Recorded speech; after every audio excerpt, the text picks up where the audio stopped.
E aí pessoal,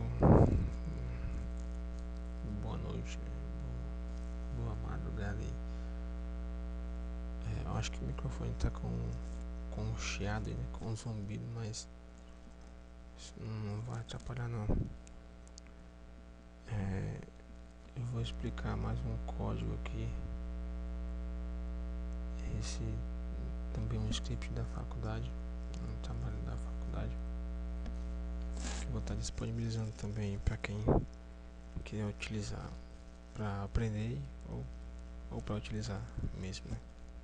Porque ele tem uma funcionalidade de fato. Beleza, é o que é um script em Python, tá? Que a função dele é adicionar e remover usuários de um sistema Linux, certo? Vamos lá. Esses aqui são os módulos que eu utilizei. O getPass para que a gente possa requisitar recuperar um valor da entrada padrão sem que esse valor seja exibido, no caso para senhas, né, passwords ou qualquer outro valor.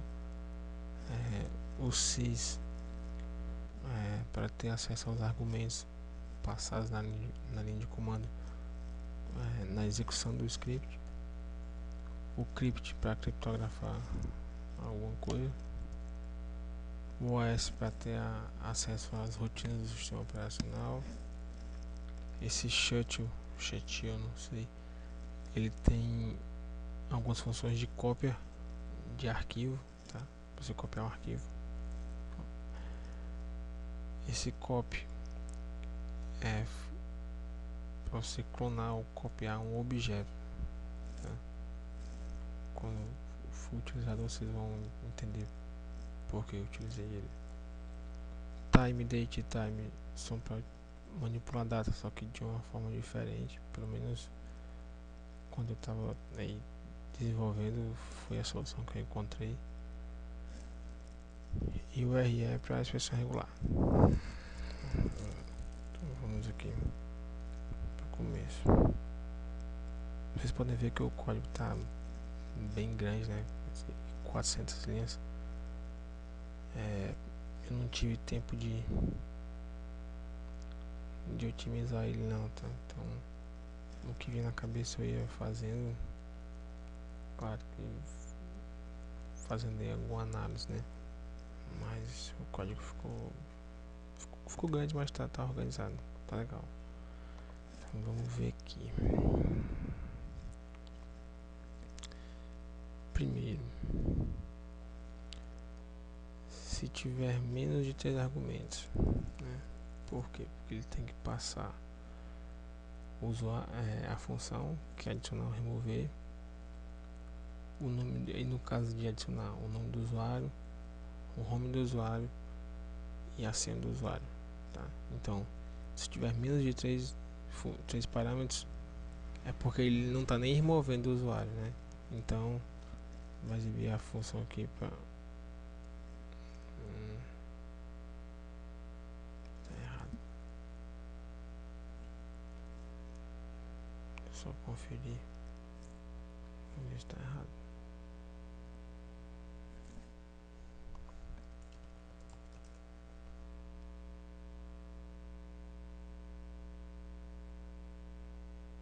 Tá de boa.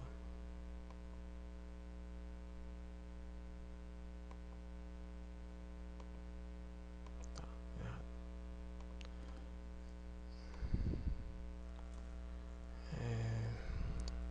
Tava falando que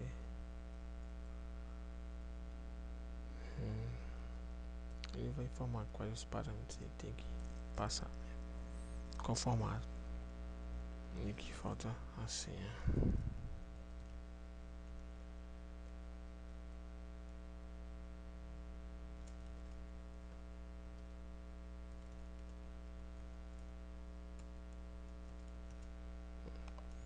Beleza. Caso esteja no formato considerado correto, né? Vamos lá. A gente verifica se a função existe, né? se for adicionar, né, que é add, eu tentei utilizar o módulo getObjects, né, para a gente poder utilizar aí o traço alguma coisa, mas ficou complicado depois de ir para saber qual era a função, umas coisas que começou a dar problema. Eu usei o sys mesmo. Então, se for a função adicionar, vamos verificar se ele vai usar o modo iterativo. Depois eu explico o que é isso, tá? Então vamos passar aqui para frente. Ele vai verificar se o diretório que o usuário está informando, se ele já existe, né? Porque não pode existir, vai dar problema se tiver um mesmo diretório para dois usuários. Então ele verifica se o diretório já existe. Se já existir, ele exibe a mensagem e sai do programa com um código de erro, tá? E vamos ver o que essa função faz de erro. Eu vou fazendo assim, eu vou explicar o código da forma que ele é executado. Beleza. Ele recebe um path, que é o diretório vai ser verificado, e guarda essa variável HOMED. E a gente pega apenas o último valor da string, né, dá um split e pega apenas o último valor.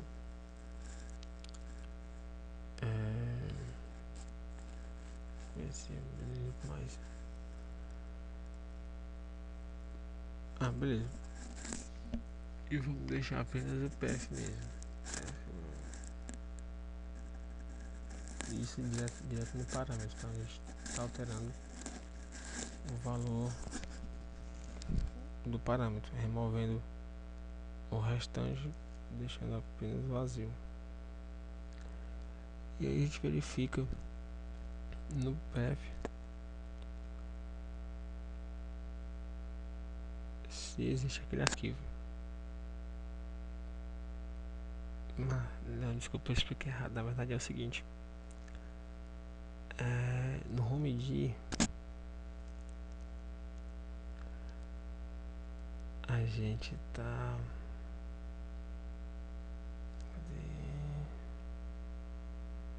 Não, é isso mesmo, a gente recupera no HOMED apenas o diretório e é isso mesmo, tá correto, Então a gente usa esse listdir do OS para listar os diretórios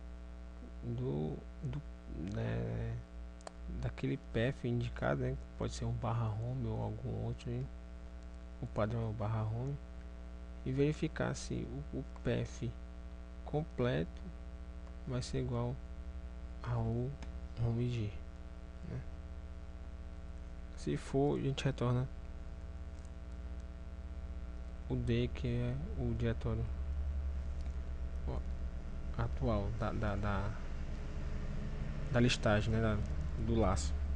Senão retorna o none, que é o nulo aí do Python. Então, cadê? Se retornar alguma coisa, né, se for diferente none, é porque existe e não pode ser criado. Ele exibe a mensagem e vai aqui para o error log e passa a mensagem. E essa função error log, ela só vai adicionar isso a um arquivo, tá? Ela vai formatar aqui uma data.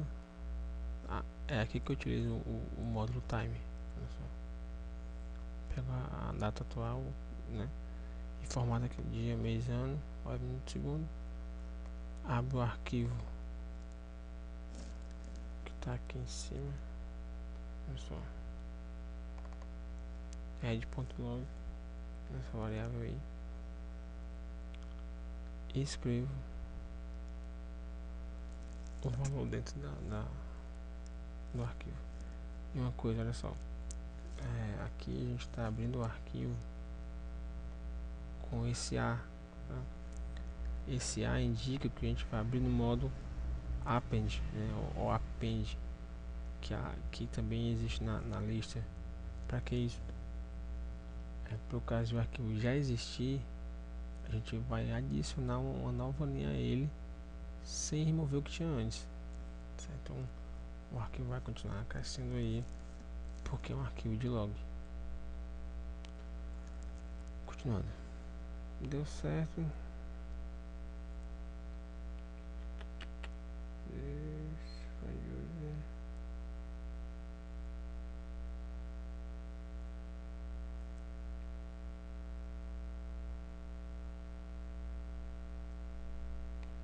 Tô achando que eu tô aqui nos comentários.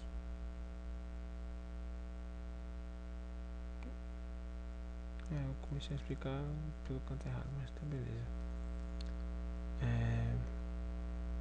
Eu confundi aqui as coisas. Vamos lá. Antes de fazer essa verificação do diretório, né? Tem a verificação aqui do usuário, que é basicamente a mesma coisa, que ele vai verificar se o usuário informado já existe. Tem a função, cadê? Find user. Vamos lá. A gente vai passar o nome do usuário e o arquivo que contém as informações do usuário, certo? Que está definido lá em cima também.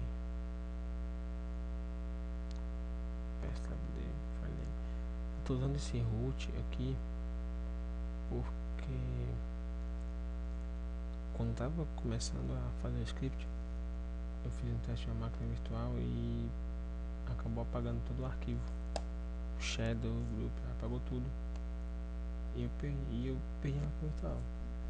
Então eu criei arquivos separados, né, com a mesma estrutura, mas dentro de uma pasta root, só para poder verificar se estava dando tudo certo. Vamos lá. Passa o usuário o arquivo, leio o arquivo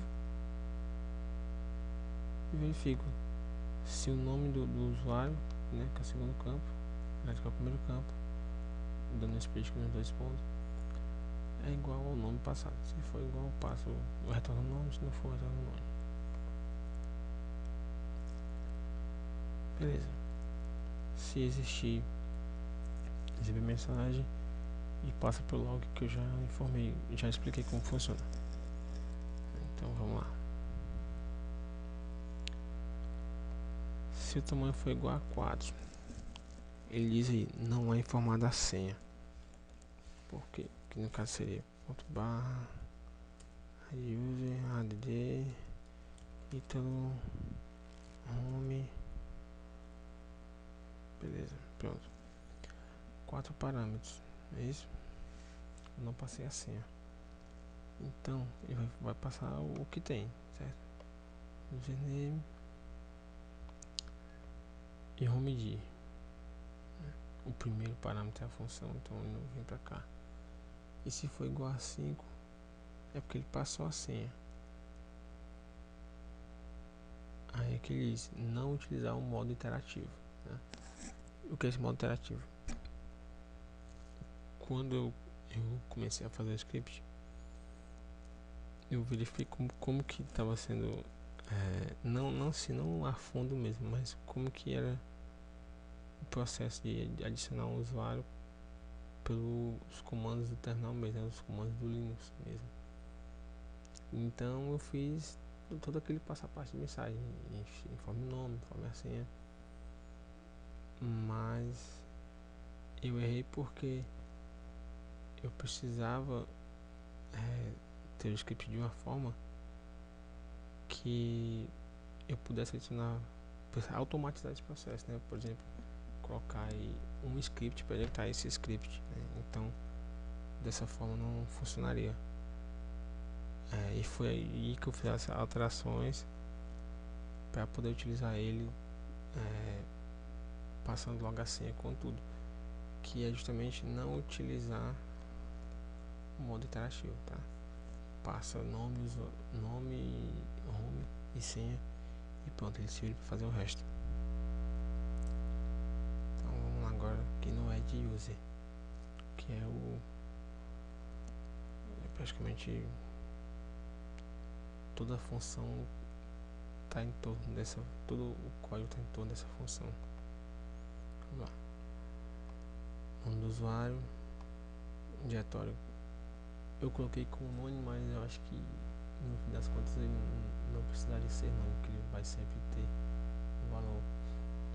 E o password, né? Que esse sim precisa ter um nome, porque é a partir dele que eu vou saber se é ou não um modo interativo. Aqui eu vou exibir. Adicionar o usuário fulano, né? Beleza. E aqui eu vou recuperar o ID do usuário.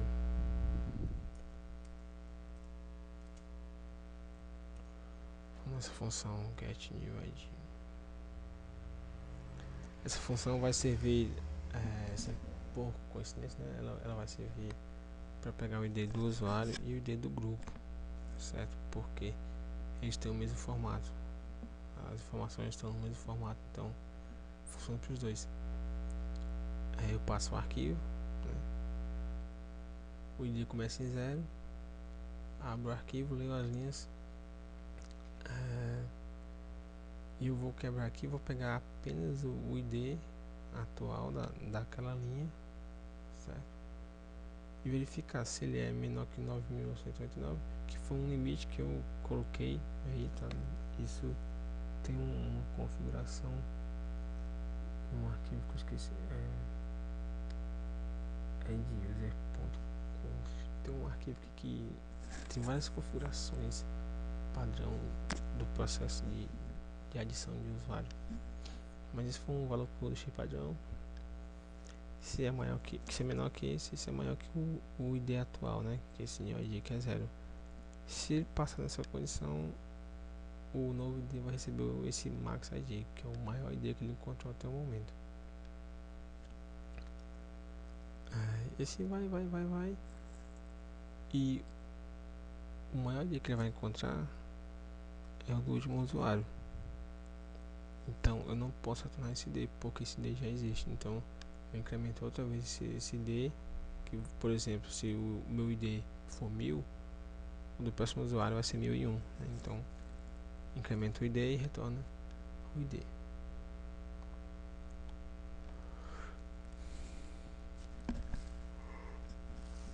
Vamos lá. Recupera o ID do usuário, verifica se o home já existe ou não, né? Esse aqui, aliás, isso aqui, se o usuário, na verdade, precisa sim ter o nome. Se o usuário não tivesse informado, né, coisa que não aconteceria, ou pelo menos poderia ter uma verificação melhor dos parâmetros. Se o usuário não informar o diretório padrão, o home seria o /home / o nome do usuário, mas isso já é uma falha, né, porque não é feita a verificação do diretório. Então isso aqui poderia dar problema. Beleza. Depois disso, recuperar o ID do grupo do usuário, né? Todo usuário tem um grupo com o seu nome. Então é o mesmo processo. Passa o arquivo, ele retorna. Opa, isso é de grupo. Não, vamos de grupo. Tem que ir lá, não é de grupo que é feita, que recupera o ID do grupo. Vamos lá, ok. É de grupo, eu passo o nome.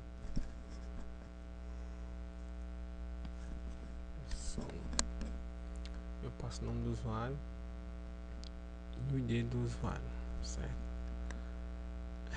Aqui sim, eu passo o arquivo que contém as informações do grupo, ele retorna o ID do grupo.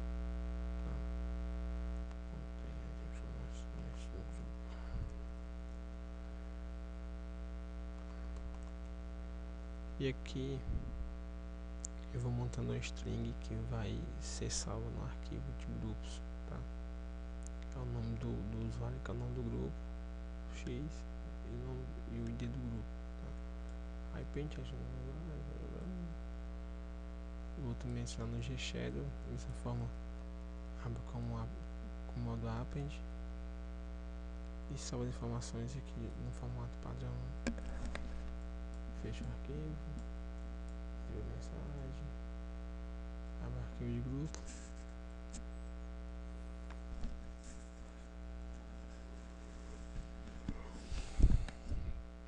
escrevo, fecho, retorno do grupo. Como pode ver, não tem nenhuma verificação aqui de trycast, não tem nada, tá? Então isso aqui também é uma falha que deve ser corrigida.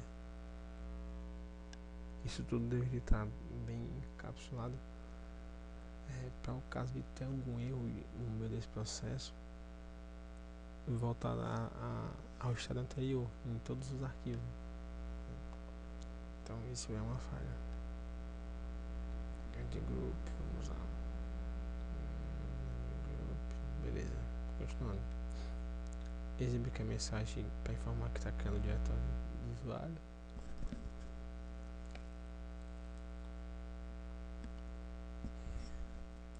O MKDinho do OS para criar o diretório. Isso aqui foi um problema que esse aqui deu trabalho para encontrar esse problema. De modificar a permissão do diretório, tá? A permissão do diretório e o dono do diretório. Por quê? Porque no primeiro login do usuário para a interface gráfica, aqui no caso do Ubuntu, o Nautilus ele vai criar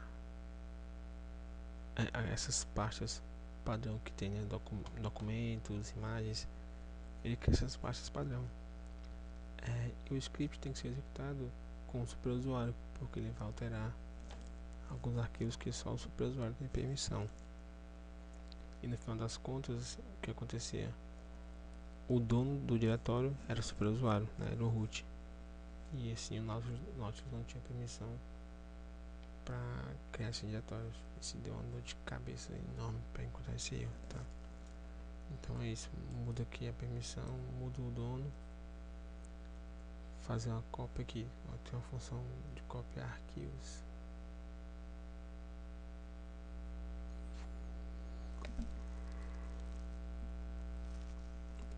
De um destino para de um source para um destino. Bem simples também. Listo os arquivos do source e uso o shuttle.copy source destino. Nada de complexo. Que é feito para copiar os arquivos padrão, né, que tem no Scale, /tc/Scale. Ok, vamos lá. Olha só, aqui é onde a gente vai criar a senha, mas é verificado se o usuário informou a senha ou não, porque se ele tiver informado a senha não precisa recuperar, mas considerando que ele não informou, então vamos lá na função getPassword. Vamos lá. Aqui a gente tem uma variável new password com esse global, né? O global, porque eu não lembro se vai ser utilizado mais à frente, mas eu acho que sim. Se você tem uma variável local com o mesmo nome de uma variável global, né, e você quer alterar a variável global, você tem que fazer isso, global new password, que a partir de agora essas alterações aqui vão estar sendo feitas nessa variável aqui, essa variável global, certo? Vamos lá, getPass.getPass, digite nova senha do Unix. Essa aqui é a mensagem que vai aparecer no prompt, e em frente, né, vai ficar aliás, no terminal, e na frente vai ficar o prompt para você digitar a senha sem que ela apareça. A gente pede uma confirmação. Enquanto não tiver uma senha, ele vai pedir, fica pedindo a senha até ele digitar a senha e a confirmação.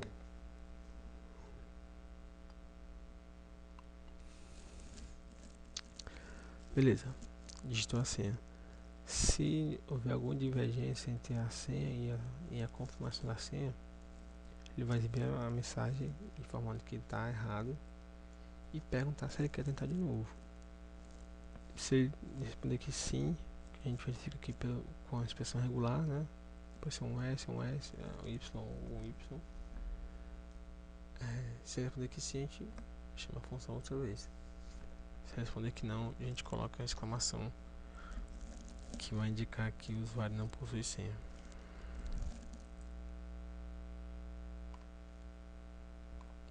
E com isso a gente salva na variável global a senha do usuário. Que eu não lembro se a gente. Pronto. Só. Aqui a gente altera a senha, certo?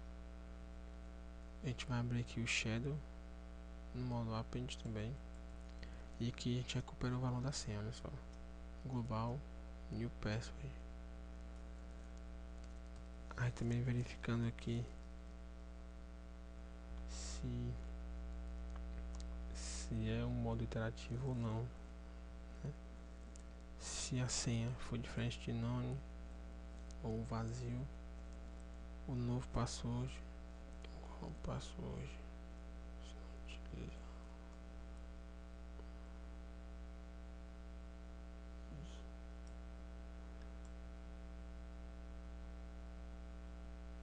Se a senha for diferente de exclamação, né? Se existir a senha, então aqui para quem fez a cadeira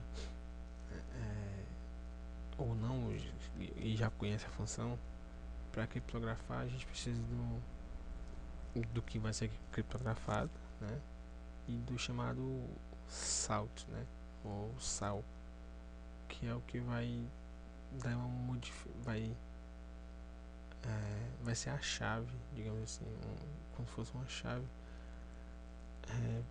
para modificar, para deixar a criptografia mais segura, tá?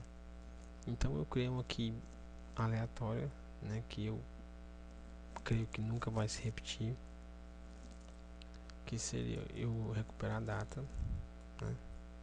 A data é dia, mês, ano, hora, minuto, segundo. E aqui eu separo o ano em dois valores, né? Os dois primeiros dígitos e os dois últimos dígitos. Fica auxiliar 1 e auxiliar 2. E eu vou montar o sal. Vai ser o dia, mais a hora, mais os dois primeiros dígitos do ano, mais os minutos, mais os dois últimos dígitos do ano, mais o segundo, mais o mês. Isso vai ser o sal junto com essas expressões aqui, né? Que também dá aí uma apimentada aí na criptografia, né? E com isso eu chamo a função do crypt, passo a senha e o sal e ele me retorna a senha criptografada. Beleza. Com isso eu vou escrever aqui no Shadow o nome do usuário, dois pontos, a senha e essas informações aqui padrões, né, de tempo de validade de senha e blá blá blá.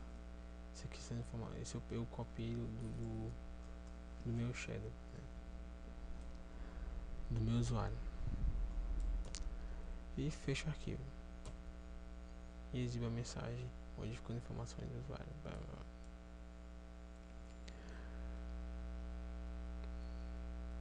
Continuando, essas variáveis aqui são utilizadas apenas no modo interativo, né? Que somente se não tiver a senha que vai ser utilizado. Se tiver a senha,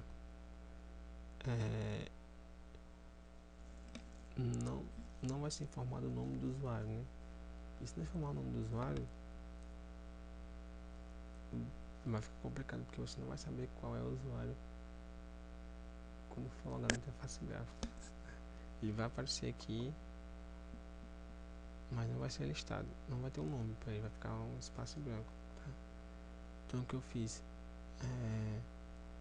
eu tenho uma falha aqui e eu vi isso depois, mas o meu propósito aqui é converter a primeira letra do nome do usuário para uma letra maiúscula, né? Que vamos supor, se você digitou lá o nome do usuário Ítalo, né?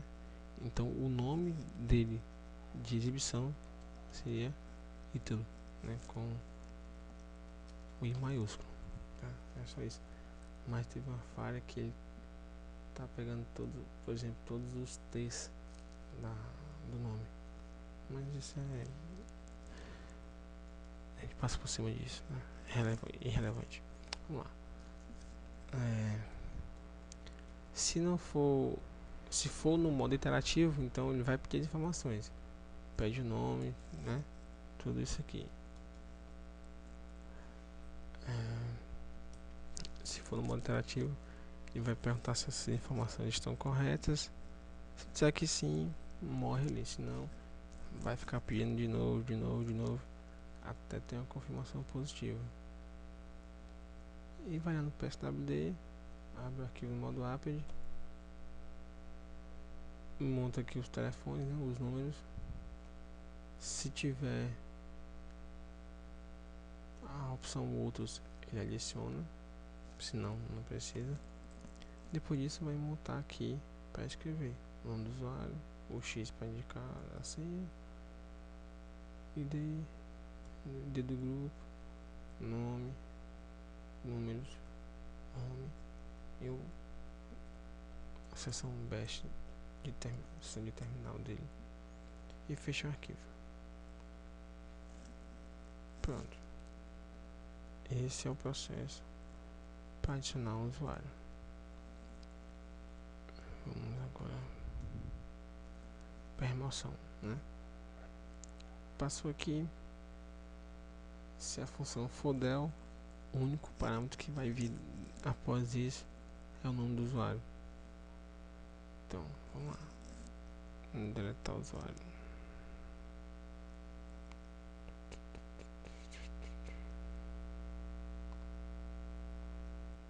Aqui. Ele vai ler todos os arquivos, né? PSWD, Shadow, G-Shadow e Groups, para recuperar as informações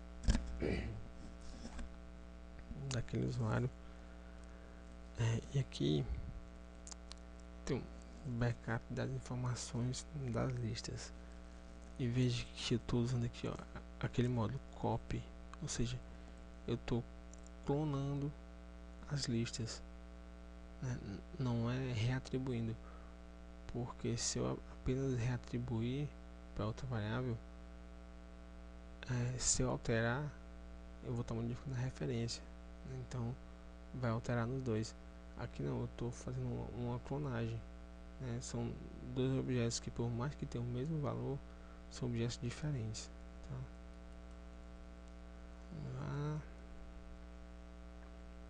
O que eu faço agora? Para cada lista, eu vou verificar se tem aquele usuário. Se tiver, eu removo aquele item da lista, certo?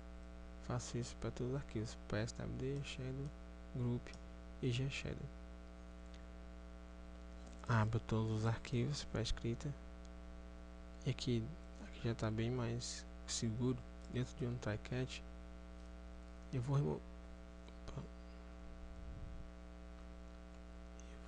vou salvar os arquivos com a nova lista que é todo o conteúdo dos arquivos menos a linha que contém informações daquele usuário, tá? Então eu vou aqui, ó, salvo tudo aqui.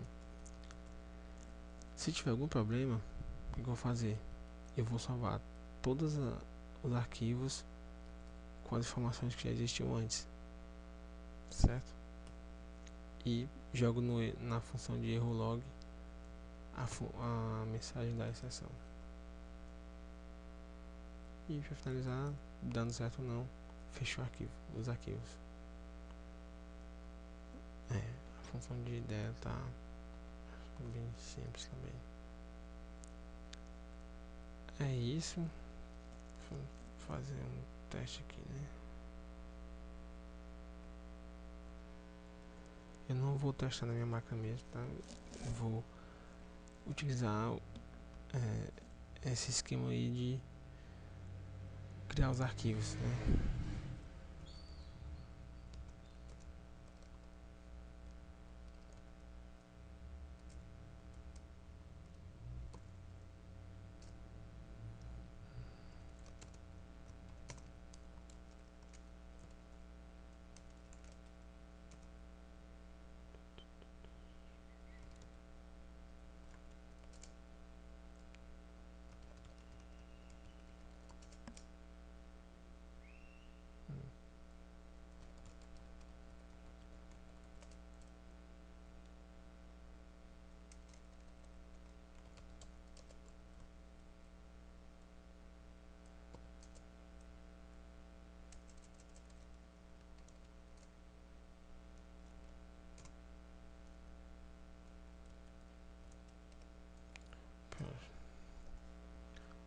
Então vamos lá.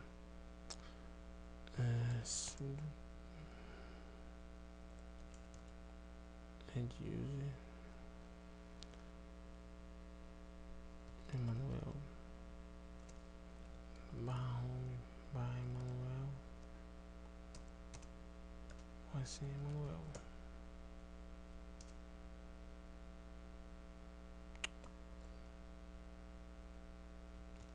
DD. Pronto. E ele adicionou o usuário Emanuel. Se a gente observar aqui,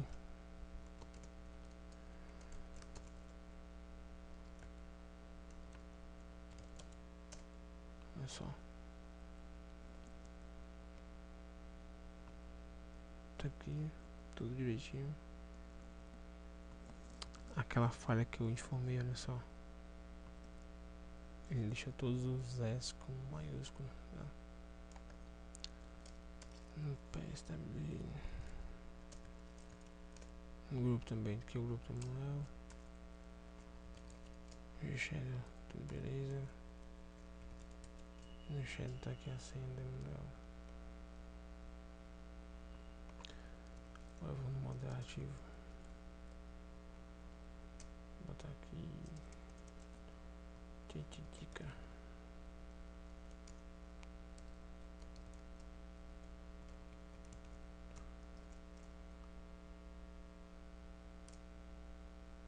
Pedir a senha. Abestado.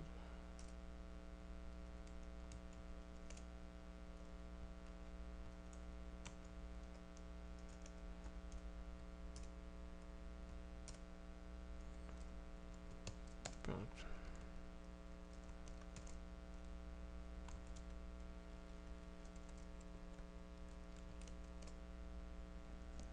Tá ali embaixo, tudo direitinho também.